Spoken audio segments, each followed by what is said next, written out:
21 जून 2025 की रात दुनिया ने अमेरिका की सैन्य ताकत का ऐसा नजारा देखा जिसने सभी को हैरान कर दिया। अमेरिका ने ईरान की 3 परमाणु साइट्स पर अत्यंत सटीक और घातक हमले किए और इस मिशन का हीरो था अमेरिका का अत्याधुनिक B-2 बॉम्बर। लेकिन इन सब के बीच एक ऐसी खबर आई जो पूरी दुनिया में चर्चा का विषय है। ईरान के सर्वोच्च नेता अयातुल्ला अली खामेनेई को, जो कभी ताकतवर हुआ करते थे और ललकारा करते थे, अब उन्होंने एक बड़ा कदम उठाया है और इसकी वजह है उनका डर।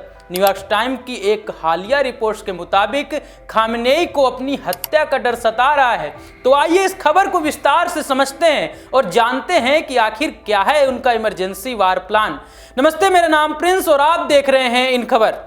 तो दोस्तों, बात शुरू होती है पिछले हफ्ते जब इजराइल ने ईरान पर हमले शुरू किए। ये हमले इतने तीव्र थे कि ईरान को 1980 के दशक की याद दिला दी। लेकिन इजराइल का ये हमला इतना घातक है कि ईरान ने इराक के साथ हुए 8 साल के युद्ध में जितना नुकसान नहीं झेला, उतना कुछ ही दिनों में झेलना पड़ा। लेकिन इस तनाव के बीच 86 साल के अयातुल्ला खामेनेई ने अपनी सुरक्षा को लेकर सख्त कदम उठाए हैं। न्यूयॉर्क टाइम्स की रिपोर्ट्स के मुताबिक खामेनेई अब एक गहरे बंकर में रह रहे हैं। इतना ही नहीं, उन्होंने अपने आसपास के सभी इलेक्ट्रॉनिक संचार बंद करने के आदेश दिए हैं।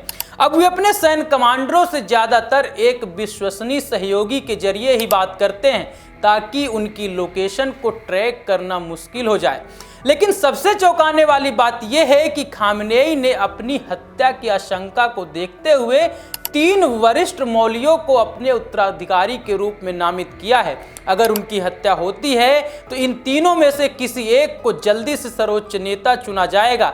ये फैसला इसलिए लिया गया क्योंकि आमतौर पर सर्वोच्च नेता चुनने की प्रक्रिया में महीनों लग सकते हैं। खामेनेई, जो जानकारों की असेंबली जो अगले नेता को चुनने के लिए जिम्मेदार है, को साफ निर्देश दिया है कि इस प्रक्रिया को तेजी से पूरा किया जाए। लेकिन दिलचस्प बात यह है कि खामेनेई के बेटे मुज्तबा खामेनेई इस लिस्ट में शामिल नहीं है। मुज्तबा एक मौलवी हैं और इस्लामिक रिवोल्यूशनरी गार्ड कॉर्प्स के करीबी भी माने जाते हैं। पहले ये अफवाह थी कि मुज्तबा उनके पिता के उत्तराधिकारी हो सकते हैं, लेकिन अब ये साफ हो गया है कि खामेनेई ने उन्हें इस रेस से बाहर कर दिया है। इससे पहले ईरान के पूर्व राष्ट्रपति इब्राहिम रईसी को खामेनेई को संभावित उत्तराधिकारी माना जा रहा था, लेकिन 2024 में एक हेलीकॉप्टर दुर्घटना में रईसी की मौत के बाद ये समीकरण बदल गया था।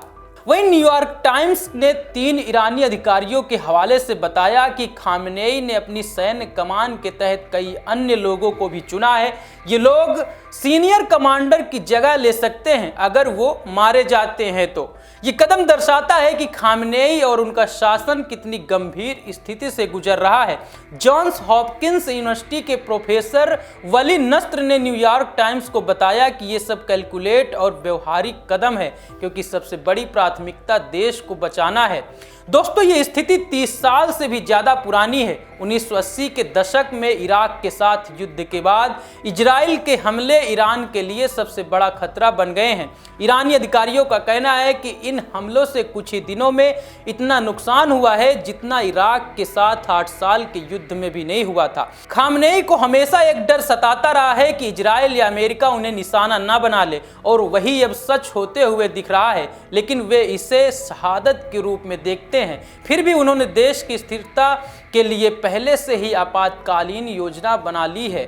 तो ये है ईरान के सर्वोच्च नेता की आपातकालीन योजना की पूरी कहानी। ये खबर न सिर्फ ईरान बल्कि पूरे मध्य पूर्व की भू राजनीति के लिए अहम है। क्या खामेनेई का ये प्लान उनकी सत्ता को और मजबूत करेगा या फिर ये तनाव और बढ़ेगा? आप इस बारे में क्या सोचते हैं? हमें कमेंट बॉक्स पर जरूर बताएं। धन्यवाद।